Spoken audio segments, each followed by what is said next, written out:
NEET, JEE മറ്റ് പല എക്സാംസിൻ്റെ ഒരു കാലഘട്ടത്തിലാണ് നമ്മൾ അല്ലേ?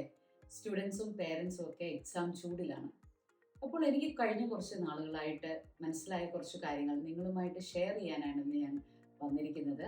പ്രത്യേകിച്ച് റിസൾട്ടും ആൻസൈറ്റി, ഉത്കണ്ഠയുമായിട്ട് എന്തെങ്കിലും ബന്ധമുണ്ടോ? റിസൾട്ടും ഓവർ തിങ്കിങ്ങുമായിട്ട് എന്തെങ്കിലും ബന്ധമുണ്ടോ? റിസൾട്ടും OCDയുമായിട്ട് എന്തെങ്കിലും ബന്ധമുണ്ടോ? എനിക്ക് കഴിഞ്ഞ കുറച്ച് വർഷങ്ങൾ വന്ന ഒന്ന് രണ്ട് കേസുകൾ നിങ്ങളുമായിട്ട് ഡിസ്കസ് ചെയ്യുമ്പോൾ നിങ്ങൾക്ക് ഇതിൻ്റെ ഉത്തരം ലഭിക്കും. അതുകൊണ്ട് വീഡിയോ മുഴുവനായി കാണുക. ഒരു വളരെ ബ്രൈറ്റ് ആയിട്ടുള്ള ഒരു കുട്ടി, അവൻ 10ലും +2നും CBSE 99% സ്കോർ ചെയ്ത കുട്ടിയാണ്. ഒരു വർഷം എൻട്രൻസിന് വേണ്ടി സ്പെൻഡ് ചെയ്തു. പക്ഷേ അവൻ്റെ എയിം എന്തായിരുന്നു എന്ന് ചോദിച്ചാൽ IIT ആയിരുന്നു. പക്ഷെ അവന് IITയിലേക്ക് അഡ്മിഷൻ ലഭിച്ചില്ല. ഇന്ന് അവനൊരു എഞ്ചിനീയറിംഗ് കോളേജിൽ പഠിക്കുന്നുണ്ട്.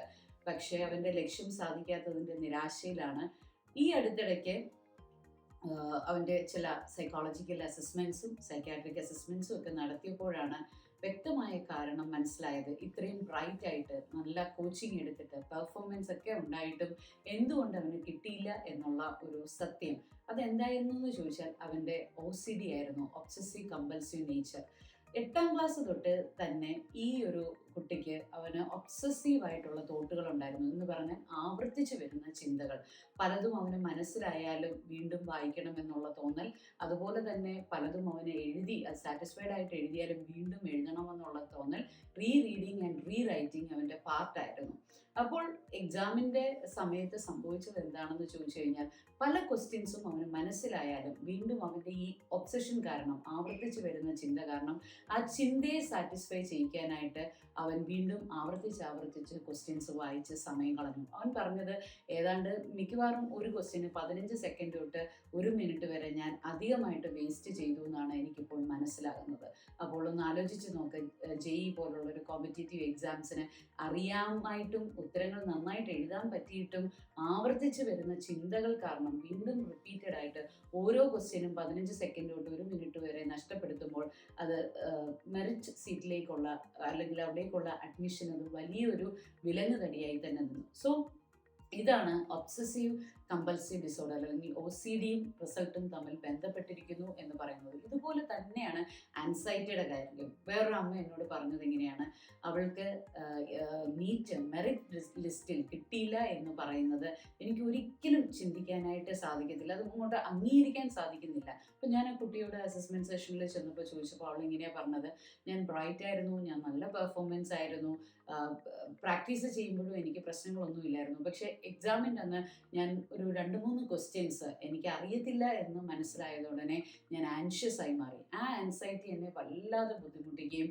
പിന്നീട് എനിക്ക് നന്നായിട്ട് ചെയ്യാൻ പറ്റുന്ന കാര്യങ്ങൾ പോലും പെർഫോം ചെയ്യാൻ പറ്റാതെ പോയി. ഇങ്ങനെ ഈ ഉത്കണ്ഠയും ആശങ്കയും ആകുലതയും അതുപോലെ ഓവർ തിങ്കിങ്ങും ആവർത്തിച്ച് വരുന്ന ചിന്തകളും പലപ്പോഴും പല കുട്ടികളുടെയും എക്സാം പെർഫോമൻസിനെ ബാധിക്കാറുണ്ട്. ചെറിയ ക്ലാസ്സുകളിലൊക്കെ പേരൻസിൻ്റെയും ടീച്ചേഴ്സിൻ്റെയും സപ്പോർട്ട് മതിയായിരിക്കും അവർക്ക് ഈ പ്രശ്നങ്ങളെ ഓവർകം ചെയ്യാൻ.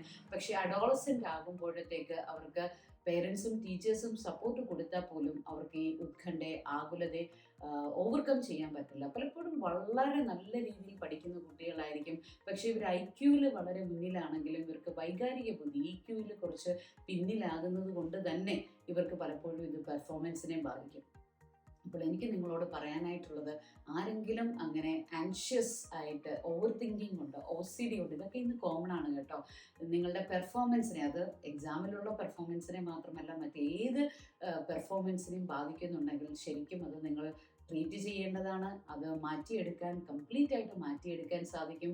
അങ്ങനെ മാറ്റിയെടുത്താൽ നിങ്ങൾ ആഗ്രഹിക്കുന്ന രീതിയിലുള്ള റിസൾട്ടുകളിലേക്ക് അത് നിങ്ങളെ എത്തിക്കും. ഇല്ലെങ്കിൽ നിങ്ങൾ എത്ര അതിനകത്ത് മെറിറ്റ് ഓറിയൻറ്റഡ് ആയാലും നിങ്ങൾക്ക് എത്ര അറിവുണ്ടെങ്കിലും അത് നിങ്ങളുടെ പെർഫോമൻസിനെയും റിസൾട്ടിനെയും ബാധിക്കും. അപ്പോൾ അത്തരത്തിലുള്ള ബുദ്ധിമുട്ടുകൾ നിങ്ങൾ ട്രീറ്റ് ചെയ്യണം. അത് പ്രൊഫഷണൽസിൻ്റെ സഹായത്തോടു കൂടി നിങ്ങൾക്ക് 100% ഓക്കെ ആക്കാനായിട്ട് സാധിക്കും.